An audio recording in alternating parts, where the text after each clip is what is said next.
Сәлем достар, менің арнама қош келдіңіздер. Балабақшада биленетін гүл биіне арналған бас киімді жасап көрсетемін. Менің арнамды жоғалтып алмас үшін арнама тіркелуді ұмытпаңыздар.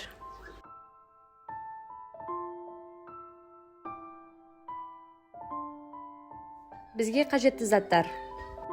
Метрлік қажет, бұл метрлік арқылы баланың басын алдымен өлшеп алатын боламыз. Қайшы, ручка және кардон қағаздар, сонымен қатар лента кез келген сантиметрде бола береді, және осындай гофрированный бумагалар қажет. Мен сіздерге қазір қызыл гүлді жасап көрсететін боламын, сонымен қатар бізге ыстық клей қажет болады. Бұл жердегі кардонның ені маңызды емес, өзіңіз қалауыңыз бойынша аласыз. Бізге ұзындығы, мен баланың бас өлшемі 54 сантиметр болды. 2 сантиметрді мен артық қиятын болам, себебі ол жерді біз жабыстыруға артығынан алып қалдық.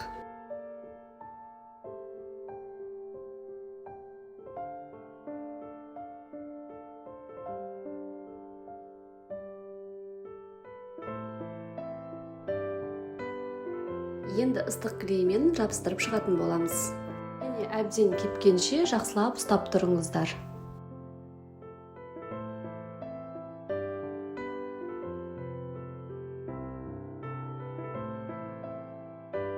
Видеодағыдай шаңырақтарыңызды қылып, осылай ыстық клеймен жабыстырып шығамыз.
Міне болдық, енді гофрированный бумагамызды қиып алатын боламыз.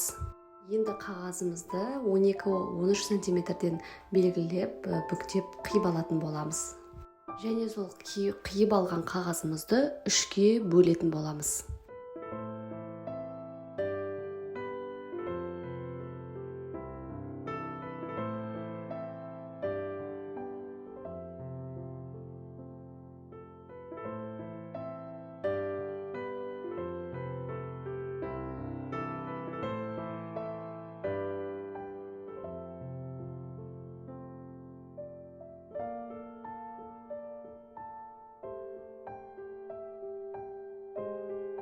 Енді осы бөліктерді видеоға дағыдай қылып қиып алыңыздар. Бұл бізде гүлдің қауырсындары болып келеді.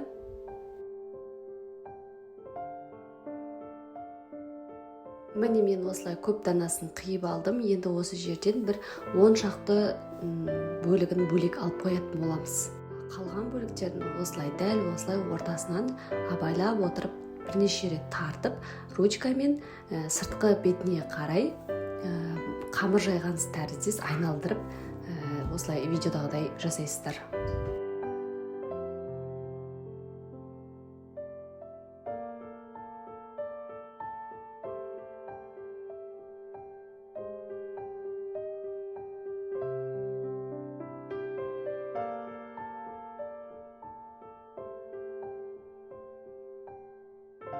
Бөлек алып қойған 10 шақты қағазымызды гүлдің бастапқы бөлігіне осылай жабыстыратын боламыз.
Міне біз бірінші бөлікті жабыстырып болдық, енді екінші бөлікке көшеміз. Бұл жерде ешқандай ашық жер қалдырмай, астыңғы бөлігінен бастап осылай видеодағыдай жабыстырып шығыңыздар.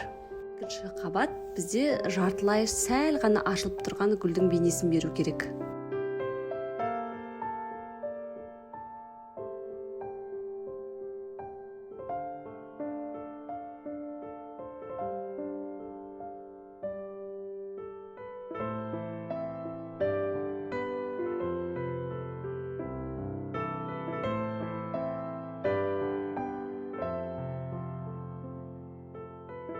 Арасында ашып қалған жерлер болса, клеймен жақсылап тұрып жабыстырып жіберіңіздер.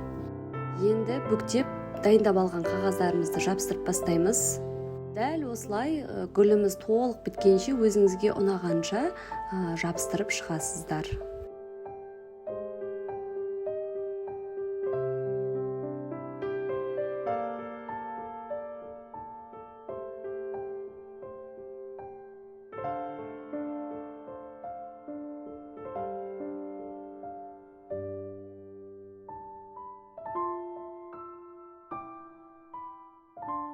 Мінекей біздің гүліміз дайын болды.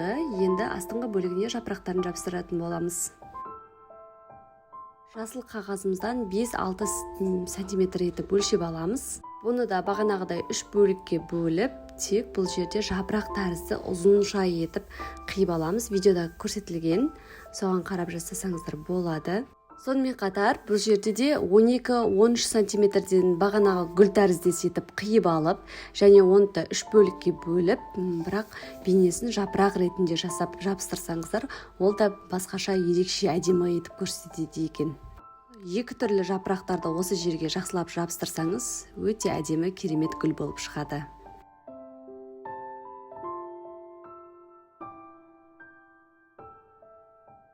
Жапырақтарымызды ыстық клеймен астыңғы бөлігін толығымен жабыстырып шығатын боламыз.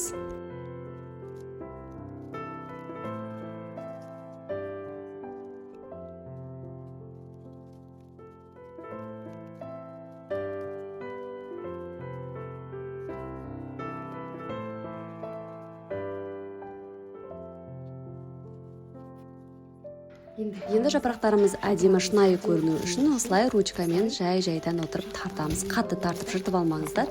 Сәл-сәлден ғана осы сыртқы бетке қарай ашылып тұру үшін осылай жасаңыздар. Енді лентамыздан 1 метрдей аламыз шамамен көз өлшеммен, және оны 2-ге бөлеміз. Бұл жерде кез келген лента ені маңызды емес.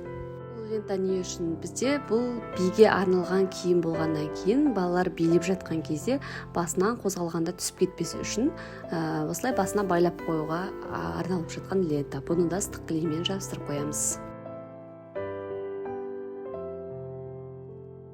Міне біздің гүл биіне арналған гүлді бас киімдеріміз дайын болды. Өте әдемі болып шығады. Жасалуы да аса қиындық соқпайды. Кез келген түсінен жасауларыңызға болады. Менің арнама тіркелуді ұмытпаңыздар, алдағы уақытта басқа да видеоларды көре аласыздар, керектеріңізге жарасын.